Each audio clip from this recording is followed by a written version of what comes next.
Hey everybody, let's get this straight. This is hard myth. I'm going to try to explain a little bit of what's going on so people can understand. Doing all this typing is kind of throwing it to a loop. So right now we're having the government war, part of the state versus state coming up. They have not released state versus state yet, but it's coming soon. Everybody's been complaining about it. I think I've said this before on the behalf of what goes on. I'll explain it the best I can so you can understand for those who've never done this before. Right, now if you go over here and you look, you can see right now our allies, Old Family USA, is taking the capital. I guess you would call it the capital for us or whatever. But kind of like GOG, Guns of Glory, Z-Day, same thing. This here, whoever controls this comes up with, they get a lot of stuff, man. I mean, it's depending on who's holding it, but it doesn't just have to be the person that's holding it. Like I've said this before, we did a rotation where the top 5 families or 4, depending on how they work everything out. Sometimes it can be 5 families, but one family just acts a fool and nobody agrees with. So we got 4 family that disagrees with the 5th family and not, or we have a 5-way rotation. On GOG, we had a 4-way rotation.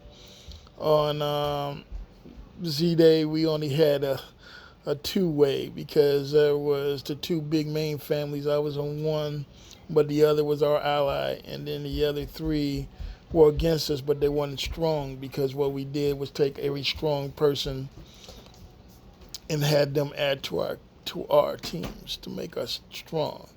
So on GOG, if you want to look at it, when it came to this capital, it only works when the same people are holding the towers in the middle.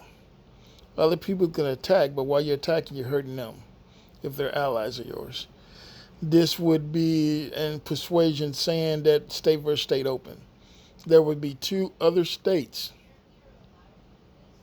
that will have teleports and able to teleport to us as well as we teleport to their states.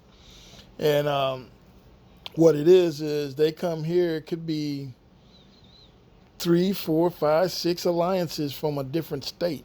Could add up to 12. But what if people are smart?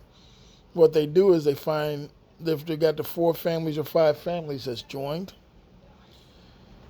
They did a rotation. Say it'll be our turn, and as our turn comes up, we recording something. As you 4 families come up, then you can take the strongest of the fighters, because some people don't want to lose troops. So you can take the strongest of fighters from each alliance to join whatever alliance's turn to win, or hold the crown, or hold the whatever. So you can be like, hey, make room for them, bring the toughest fighters.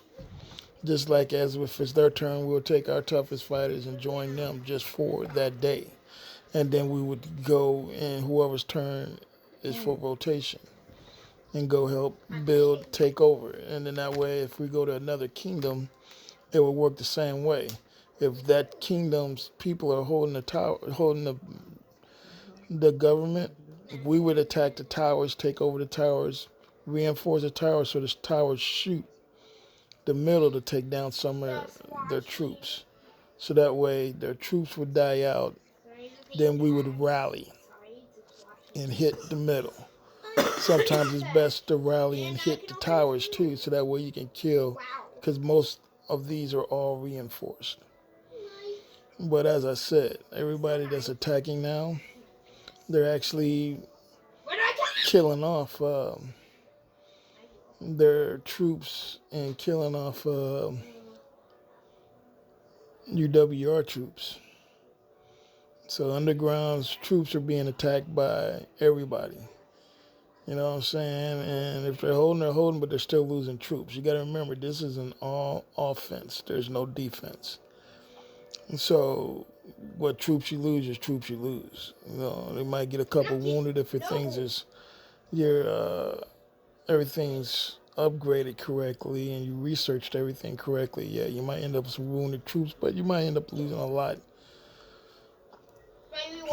But you know, that's what you're looking at right now. All right, now you can understand it.